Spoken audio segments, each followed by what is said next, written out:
God, dude, the Nintendo Switch is gonna be like 7 years old in a few months. That is like unironically scary. Where did the time go? Anyways, yeah, the Nintendo Switch is starting to become really stinking old now, huh? From the simple fact that it has now well exceeded the average console lifespan to even Nintendo's first party offerings pretty much pushing the system to its very limits, basically it's more apparent than ever that while the Switch is still going strong, the inevitability of a next-gen console release is slowly but surely creeping up. I mean, when you look at a game like Tears of the Kingdom that can barely handle maintaining a stable 30 FPS most of the time, I think that's when you know it's due time for an upgrade. And so, you know what that means? It means that everyone and their grandmothers are now making their own videos on what they think Nintendo is cooking up for their next-gen system. And well, I guess it's now time for me to do it as well. The only difference though is that my grandmother will not be making a video on the subject because she is dead. Anyways, before I begin, I want to specify what this video is going to be about. This video is going to only center on the games aspect of Nintendo's next-gen system. Not going to talk about whether or not it's going to be a hybrid, not going to talk about the specs of it, not even going to talk about the price and wonder if Nintendo will have the guts to sell a game system for $500. This video is just about the games. Though if I were to quickly place my predictions, yes, it will be a hybrid, it will be at least as powerful as a PS4, and it'll be $400 max. If they actually sell the Switch 2 for $500, then yikes, the outcome of that is going to at the very least be interesting to see. Also, this video is going to act as a wish list for which games I want to see for the Switch 2. The probability of the games I talk about in this video actually happening is a topic that I'm just gonna throw right out of the window. This video is going to be really subjective and it'll be about games that I will love to see. So just know that there will be some thoughts and inclusions in this video that you may not agree with, but that's alright. Just be cool about it and we'll be alright.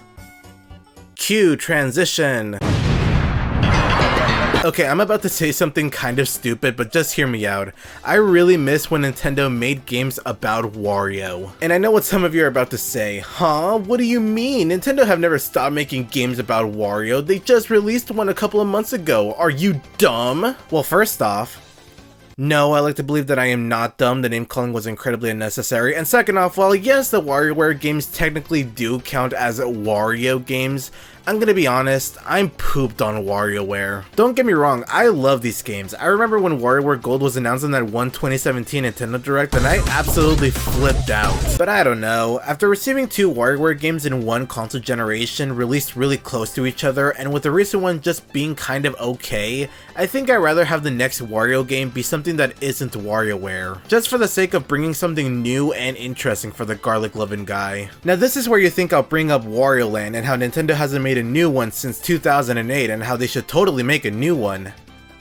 And yeah, you're partially right, it would be cool if they did another one, although personally, I think it would be much cooler if they dabbled on making another 3D Wario platformer. We've only ever seen Nintendo dabble on that concept once before, in the form of Wario World back in 2003. And I think that because Nintendo have now perfectly mastered the 3D platformer genre of video games, I think the idea of making a 3D Wario platformer will be executed a lot better now than it did when Wario World released. Since that was still the era where 3D Nintendo platformers had a couple of rough edges to them that really weighed the games down, and also Wario World was handled by a developer that had very little experience with 3D platformers, and it kinda showed. I mean, I love Sin and Punishment, but I don't think anyone would ever think the developer behind that game would make a good platformer game, you know? So I think going back to this concept again, and this time having the game be developed in-house, will result in a much more polished game for fans and a more successful game for Nintendo. So, remember NES Remix? You know, NES Remix. It was a game that sold itself as a compilation of challenges to complete across a variety of NES games, with some of those challenges even remixing the visuals and gameplay mechanics of those classic games. I love this series back in the Wii U era. These aren't the type of games that are going to blow your mind nor make it to anyone's favorite games of all time list, but as for very casual games that you can boot up, play for a few minutes, then shut off, it's pretty fun. And I was always a bit disappointed that Nintendo never went on to evolve NES Remix to be anything besides the two installments on Wii U and a best of compilation release on 3DS. I thought that by now they would have made an SNES remix game, you know, have it be more of the same but for SNES games, but sadly we never got a game like that. Or at least not yet. Yeah, I would love to see Nintendo come back to this type of game again and make an SNES remix. Assuming the Switch 2 will use the same online service that the Nintendo Switch already has, the console would already have a good SNES emulator to work with. So development of an SNES remix would be mostly quick and simple, and that right there is why I feel like this type of game would be a great idea for Switch 2. The idea of the Switch 2 having the graphical power to that of a PS4 tells me one big thing, and it's that games are going to look really stinking beautiful, but they'll also take longer to develop. So I think think having a game like SNES Remix would be a good way to give something for Nintendo fans to play while we wait for the big boy game releases. Speaking of which, I want to talk about Zelda. As for the next big mainline Zelda title, I honestly don't really have much to say on that specific matter. All I'm hoping for is that it ends up being something that is substantially brand new in terms of environments and visuals, and not just, you know, Breath of the Wild Part 3. Look, it's SpongeBob! However, here is something that I found really interesting. Aonuma, who has basically been Zelda's longtime producer, has spoken out about how he was basically not interested in making any more linear Zelda titles in favor of open world Zelda titles, due to him seeing the linear Zelda formula as more limited and more restricting compared to open world Zelda titles. Yeah, I don't agree with this at all. If linear Mario and open world Mario can still happily exist together, so can Zelda, womp womp. So if this is an indication that mainline Zelda will stick to being open world for the foreseeable future, then that means that the next Zelda game may not release anytime soon. Again, potentially PS4 level graphics here. So I've got a feeling that we are probably still going to be seeing remasters and re-releases of older Zelda titles in the meantime that the next big chunky Zelda game gets made. At this point, Nintendo have kind of ran out of 3D Zelda games to remaster, so I think it's due time to see more handheld Zelda games get the HD treatment. Or they can just re-release Wind Waker HD and Twilight Princess HD since the hard work is already done for them and people will buy it anyways, but like, that's a lame answer, you know? I would love to see remasters for the Zelda Oracle games, or maybe the Minish Cap, or maybe even A Link Between Worlds. That was like the best handheld Zelda. Basically, I'm predicting that Zelda re-releases will not be slowing down on the Switch too. Just hoping that the re-releases themselves are actual quality and good for the value. Basically more stuff like Link's Awakening and less stuff like Skyward Sword HD. I miss ARMS. Yeah, bet you completely forgot this game happened, huh? ARMS is a game that I honestly wish I can say that I like more than I honestly do, because really, there is a lot of stuff in that game that I do unironically enjoy. The art style, the music, the variety of arms and characters you can use, the simple to grasp and fun to master gameplay, it nearly had it all. But in the end, the game just ended up being a whole lot of fancy frosting, but ultimately no cake. Insert obvious joke about Twintail's character design here. Whoa!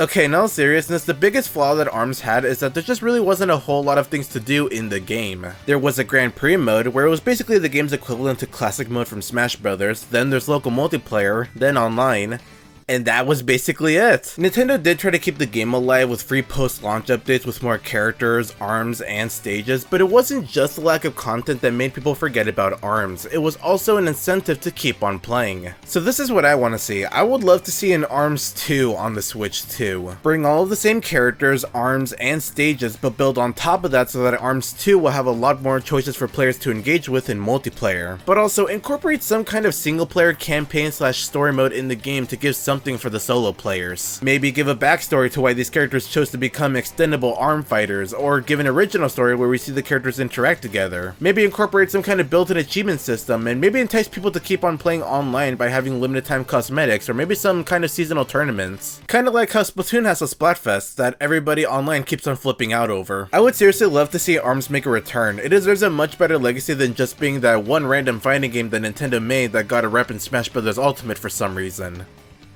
Oh hey, speaking of which, gamers, I gotta be honest with you, I kinda lost a lot of my love for Smash Bros. In these recent years. I still think the games are fun, and I will forever respect the series for being the gateway to me becoming such a huge fan of Kid Icarus. That is a debt that will forever go unpaid. But I don't know, I guess a lot of the wow factor of Smash Bros. Has really lost me when I realized that insert beloved gaming character here joining the Smash Bros. Ultimate roster doesn't really mean jack to me. I would get into why, but that's not what this video is about, so even though I may be the wrong type of person to talk about where Smash Bros. Should go in the future, I'm still gonna talk about it anyways. Since once again, I still do like the series, but I want to go back to loving the series like I did in the past, you know? So the very play it safe answer that Nintendo should do with Smash Bros. That I hear a lot of people online talk about is basically just re-release Ultimate. Release the game with all the DLC included and just build on top of that with even more DLC. Basically just like how Nintendo handled Mario Kart during this generation. But honestly, I think I'm open to just seeing a full-blown reboot to the series. Yes, this will mean that a substantial amount of characters in the Smash Ultimate roster will be getting the axe. I know this sounds bad,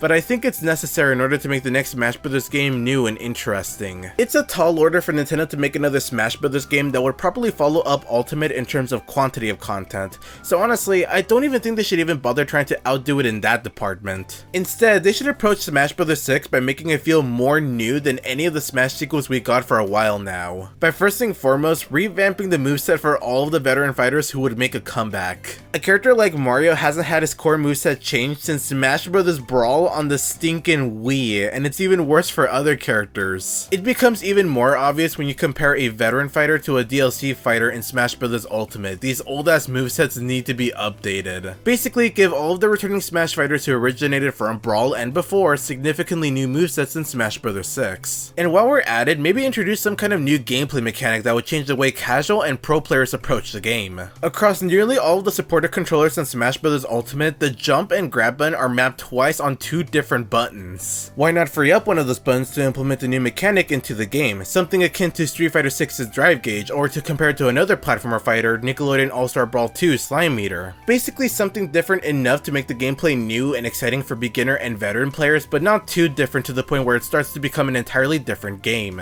Also, going back to the topic of character rosters, I think a benefit of having a smaller character roster to work with is that you can make an actual campaign around that roster. Keyword in that sense being actual, none of this half-assed World of Light garbage. Have the characters actually interact with each other, have them actually team together to take down some kind of greater force. Make Smash Bros. Feel like an actual crossover again. By the way, I am aware that Masahiro Sakurai doesn't want to do another campaign for Smash Bros. Due to Brawl's cutscenes being leaked online before the game's release back in the day.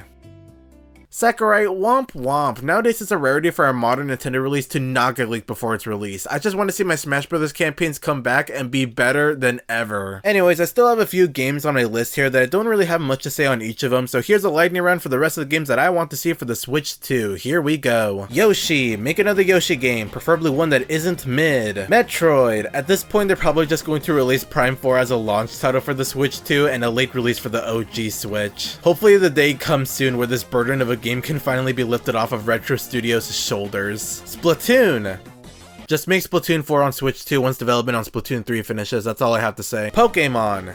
The shotgun is right there. Take the franchise out back before it embarrasses itself even more. Fire Emblem and Xenoblade. Even though I am not that big into these franchises myself, there's no denying that people love these games, and I will at the very least say that they are important to bring a variety in Nintendo's catalog. I will unironically jump into a pit if we ever go back to a time where the only games to play on Nintendo consoles are platformer games. I love platformers, don't get me wrong, but goddammit do you need variety in your game lineup, so even if you don't care about Fire Emblem or Xenoblade to any extent, they are important to Nintendo's catalog whether you think they are or not. I'm not that big of a Donkey Kong fan, I will admit it, but I would be lying if I said I wouldn't be down to see this goofy ape and his friends go on another big adventure, whether it be another Donkey Kong Country 2D platformer or something entirely new. I miss Kid Icarus, you guys. I miss it a lot. Anyways, yeah, that was my semi-long wish list for what types of games I want to see for the Switch 2. Of course, it should go without saying, but I don't expect Nintendo to make every single game that I talked about in this video. I'm not the type of person to make a massive tantrum on YouTube.com if a certain game franchise that I really like gets ignored for quite a while. I'll be patient for all of the games I talked about in this video happening, I swear. I'm legitimately very excited to see what Nintendo will have in store for the next generation. The Switch's success wasn't just a giant fad like the DS and the Wii success. Very late game releases that you wouldn't expect to be super successful still end up selling millions of copies. I really don't think we need to worry about Nintendo pulling another Wii U moment in the next generation. I think they'll do just fine. But anyways, yeah, here's to hoping that Nintendo's next big mainline system comes very soon, and here's to hoping that most of the games that I talked about in this video actually do happen. At the very least, make the Kid Icarus one happen. For the love of God, Nintendo. The other day I needed to look up the definition for the word desperation, and look what Google told me.